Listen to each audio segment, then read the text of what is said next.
7h05 sur Europe 1 et nous prenons la direction de Dunkerque à présent où la colère gronde. La raison, c'est ce parc de 46 éoliennes qui doit voir le jour en 2028 en pleine mer à une dizaine de kilomètres de la côte. Dans de nombreuses stations balnéaires, on craint qu'un tel projet gâche la vue depuis la plage et la colère est telle qu'une enquête publique est lancée. Les précisions de la correspondante d'Europe 1, Florence Billard.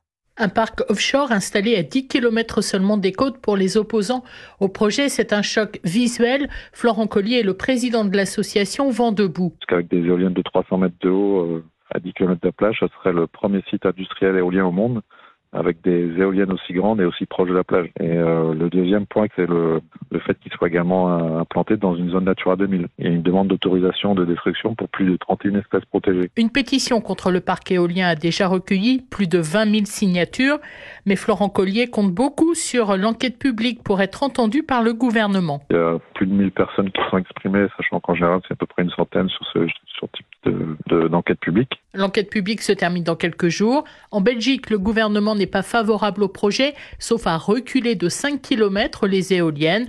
Le parc éolien permettrait de couvrir l'équivalent d'un an de consommation électrique de près d'1 million d'habitants. Florence Billard, correspondante d'Europe 1 dans le Nord.